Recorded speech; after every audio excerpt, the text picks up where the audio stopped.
Hello good morning guys. Finally हमने decide किया कि एक्सरसाइज और वॉक का व्लॉग बनाते हैं। पहले वॉक करेंगे और फिर उसके बाद व्लॉग करेंगे। फाइनल मैं कर रहा था जैद का इंतज़ार, और फिर उसके बाद इंतज़ार हुआ ख़त्म। जैद वॉक करते हुए आया, लेकिन उसके वॉक से देख के लग नहीं रहा है कि ये वहाँ तक पहुँचेगा।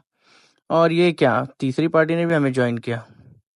ओह, और फाइनली हम पहुँच गए जिम तक। जिम में पहुँचने तक तो लग ही रहा था कि इसकी हालत हो गई ख़राब। फिर हमने किया वार्म अप। वार्म अप अच्छे से होने के बाद फिर हम गए पुलअप्स की तरफ।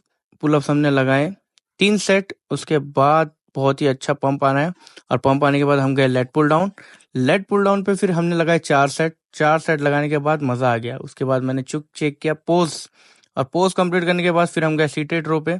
सीटेड रो पे भी सेम हमने 4 सेट लगाए, और ज़रूरी है उसके बाद हमने अनसपोर्टेड बेंट ओवर रोज लगाया, जो कि बहुत मजा आया। फिर पानी पीना जरूरी है, बीच बीच में पानी पीते रहना चाहिए। पानी सेहत के लिए बहुत जरूरी होता है। उसके बाद जैद भाई की बारी थी। उनकी हालत बहुत ही टाइट थी, बट वो मोटिवेशन में एक्टिव। उसके बाद लगाया हमने सपोर्टेड रो। सपोर्टेड रो में भी बहुत ही जरूरी था, क्योंकि अब अनसपोर्टेड करना मुश्किल था। उसके बाद तो बैक का बवाल देखने जैसा था, बहुत ही बेहतरीन। और लास्ट था हमारा वर्टिकल रो, जिसके लगाए हमने 4 सेट। फिर जैद भाई फुल मोटिवेट होके, लेकिन अब लग गई थी उनकी वाट, और मिला उनको फाइनली राहत।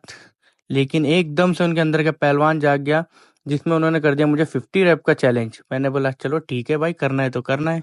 लेकिन इसके बाद मेरी जो बैक की हालत थी, बिना स्ट्रेच के सही नहीं कर सकता था। स्ट्रेच करने के बाद मेरे चेहरे पे सुकून आया, बहुत ही बेहतरीन सुकून था।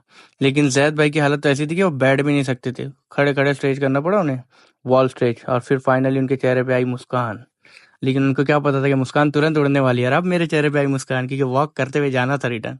तो दोस्तों, थैंक यू सो मच। मिलते हैं अगले व्लॉग पर।